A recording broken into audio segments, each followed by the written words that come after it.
Some new information following the deadly attack on U.S. troops in Jordan. The White House is now blaming Iranian-backed militants, but this morning, Iran insists it has no link to the attack. This is video into us this morning from a news conference in Tehran. An Iranian foreign ministry spokesperson says the country does not give orders to militant groups. It is Islamic resistance in Iraq that says it carried out the attack, but the Iranian spokesperson dismisses as baseless the White House statement that the group is backed by Iran. He adds Iran, quote, doesn't welcome a wider conflict in the region.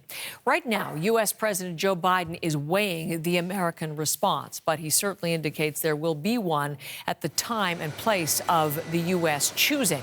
Let's bring in Richard Madden from our bureau in Washington. That response the U.S. president is promising. What could it look like, Richard? When could it take place? Yeah, good morning, Heather. Those are the big questions. When will it happen? How big will it be? But ultimately, if this fallout might push the U.S. deeper into the messy regional war. As you noted, President Joe Biden has vowed to retaliate at a time and manner of his choosing. So he now faces a very serious decision, how severe the American response will be. Pentagon officials say that drone fired by an Iranian-backed militants targeted a remote U.S. Army outpost called Tower 22. That's in the northeast corner of Jordan, right on the border of Syria. 3 U.S. soldiers were killed, more than 24 others were seriously injured, and this attack marks the first time U.S. troops were killed by enemy fire in the region since the start of Israel's war against Hamas. It's viewed here as a dangerous escalation that threatens to pull the U.S. deeper into the conflict. As we've noted off the top, the White House is exploring its options, but now some Republicans and former administration leaders are calling for a major counterattack, striking targets inside Iran, saying the regime needs to be held accountable for backing the militia behind those deadly drone attacks. Take a listen. The Biden administration now is going to have to rethink the general strategy. Deterrence is not working. These are drones that are packed with explosives and then detonate upon impact. But to have that type of the number of casualties suggests that it was a fairly sizable one.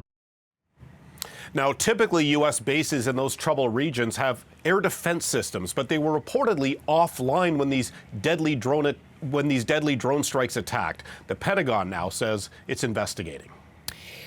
Richard, to this point, Washington's diplomacy has really focused on containing the conflict, but we were just listening to some comments about Tehran. As we heard from that country this morning, it insists it does not want a wider war. What are the risks for the U.S. here?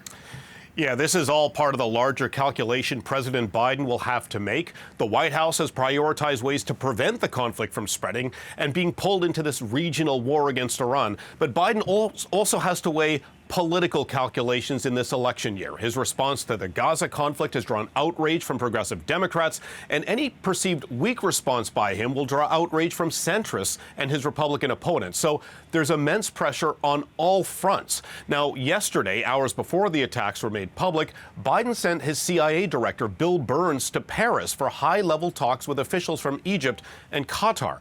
The goal is to broker a 2-week ceasefire and phased release of the remaining hostages in Gaza. And later this week, Qatar's prime minister is reportedly set to visit here in Washington. That country has acted as a mediator and talked with Hamas. So these attacks on U.S. troops have added more urgency to strike a deal and lower tensions as this war rages on. Richard, thank you very much. Richard Madden from Washington.